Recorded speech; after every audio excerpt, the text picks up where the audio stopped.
नमस्कार. मशीनची नियमित तपासणी केल्यावर आणि आवश्यकतेनुसार पुन्हा रिप्लेनिश करण्याच्या या सेशनमध्ये आपले स्वागत आहे. या सेशनची उद्दिष्टे पाहू. या सेशनच्या शेवटी तुम्ही हे करण्यास सक्षम व्हाल. लेथ मशीनची रनिंग कंडिशन चेक करू, ऑइल लेवल चेक करू, स्लाइडिंग मूवमेंट चेक करू. लेथ मशीनची नियमित तपासणी करण्यासाठी लागणारे टूल्स आणि मटेरियल्स खालीलप्रमाणे आहे. Lathe machine, lubricating oil, coolant, electricity tester, screwdriver, dial indicator, gun oiler, spanner, wrench, Allen key, kerosene, बनियान क्लॉथ, सेफ्टी गॉगल, ग्लोव्ज,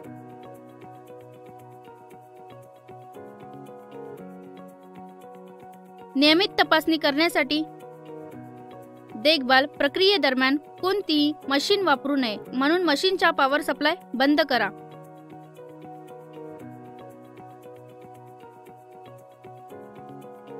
जखमापासून बचत करण्यासाठी सिलेंड्रिकल सरफेस फायलिंग करताना सेफ्टी टूल घालण्यासाठी खात्री करा आणि सेफ वर्क एन्व्हायरमेंट देखील सुनिश्चित करा. प्रथम साइड कव्हर उघडा आणि बेल्ट डॅमेज झाले असल्यास किंवा एक्सेसिव्ह क्रॅक्स केले आहेत आणि झीज झाले असल्यास ड्रायव्हिंग बेल्ट चेक करा. अशा परिस्थितीत ते पुनर्स्थित करणे आवश्यक आहे.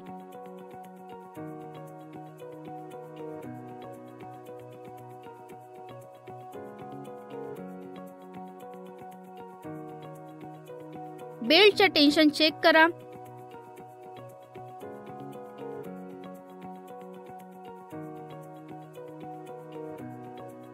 लेथ मशीन पेडल ब्रेकसह असल्यास ब्रेकची स्थिती चेक करा.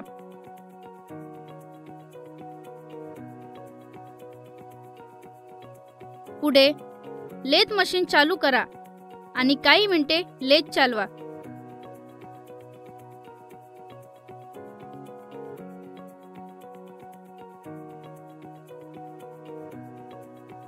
मुख्य गिअर बॉक्स मधील लुब्रिकेटिंग ऑइलची लेवल व्हिज्युअली चेक करा.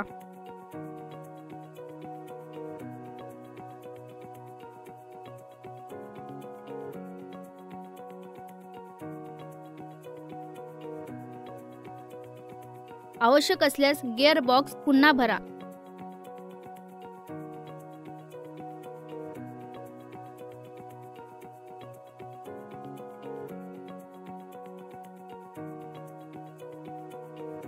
चालू असताना सर्व ऑटोमॅटिक फिटिंग हालचाली योग्यरित्या कार्यरत आहेत की नाही ते चेक करा.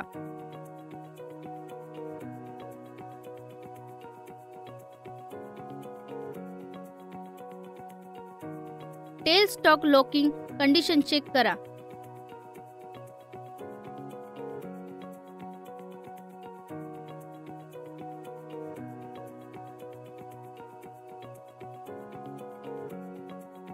दोन्ही लिव्हर व्यवस्थित लॉक झाले आहेत का ते चेक करा.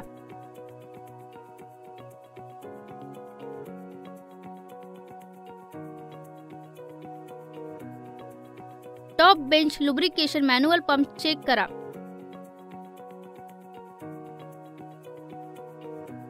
तेल स्लाइडिंग बेंचवर येत आहे हे व्हेरीफाय करण्यासाठी पाउच लेवर ओढा.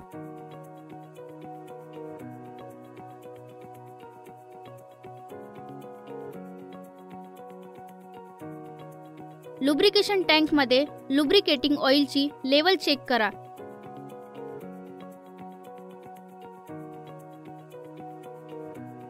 नंतर कूलंटची लेवल चेक करा आणि आवश्यक असल्यास ते पुन्हा रिफिल करा.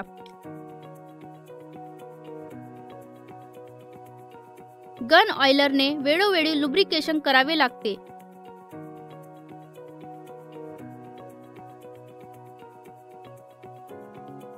हेड स्टॉकसाठी वर्षातून 2दा लुब्रिकेशन आवश्यक आहे.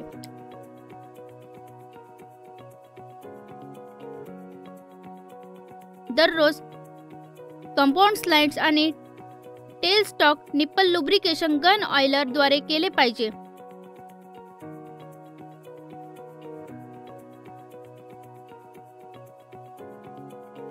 दररोज हँडल पंप वापरून ॲप्रॉन आणि कॅरेज लुब्रिकेशन घालणे.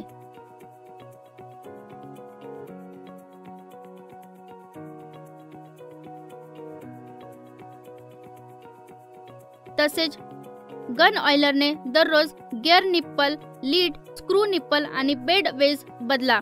लेथ मशीनमध्ये कूलंट लेवल राखणे खूप महत्त्वाचे आहे.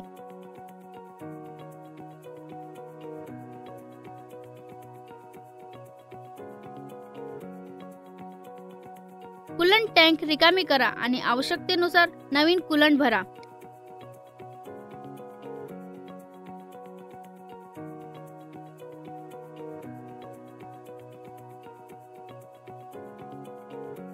रिफिलिंग प्रक्रियेदरम्यान कूलंटचा संपर्क टाळण्यासाठी रबर ग्लोव्ज घाला.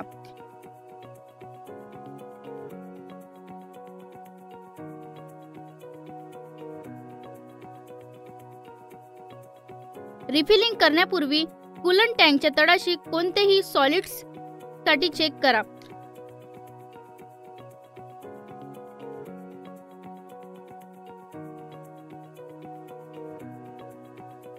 सॉलिड्स असल्यास काढून टाका आणि कूलंट टँक नेहमी स्वच्छ ठेवा.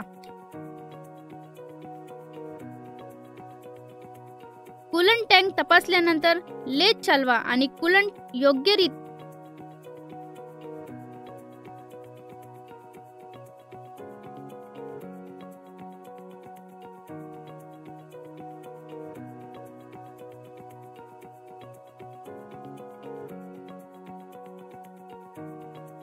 त्या पुरवल्या गेला आहे याची टेस्ट घ्या.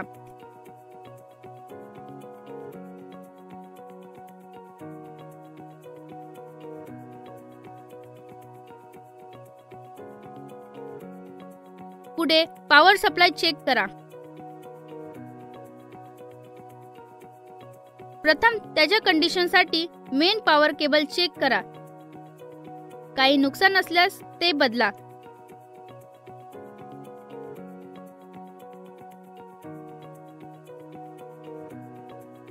सर्व एक्सटर्नल स्विचेस कंडिशन जसे की ते कोणतेही नुकसान, रिपेअर किंवा रिप्लेस करण्याची गरज आहे की नाही ते चेक करा. सर्व लिमिट स्विचची स्थिती चेक करा. ते स्थितीत मजबूत असले पाहिजेत कारण सेल्स किंवा डॅमेज लिमिट स्विच मशीनमध्ये सतत दोष निर्माण करू शकते.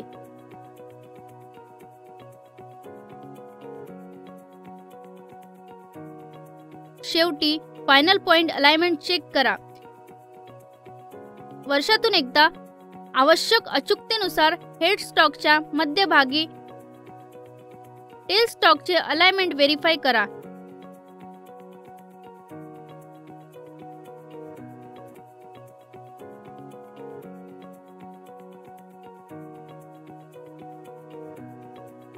सेंटरमध्ये एकूण पॅरलल बार बसवून आणि सेंटरमधील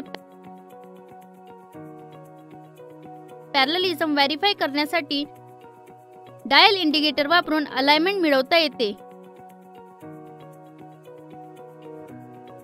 चर्चा केलेल्या मुख्य मुद्द्याचा आढावा घेऊया. रूटीन चेक करत असताना पॉवर सप्लाय बंद करा. बेल्ट्स, लिमिट स्विचेस, लुब्रिकेट्स आणि मूव्हिंग पार्ट्स कोणत्याही नुकसानीसाठी कंडिशन चेक करा. टँक मध्ये कूलंटची लेवल आणि क्वालिटी चेक करा. फायनल पॉइंट अलाइनमेंट चेक करा. हे आपल्याला सेशनच्या शेवटी घेऊन येते. मशीनची नियमित तपासणी केल्यावर आणि आवश्यकतेनुसार पुन्हा रिप्लेनिश केल्याच्या या सेशनमध्ये तुम्हाला चांगली माहिती मिळाली असेल आशा आहे.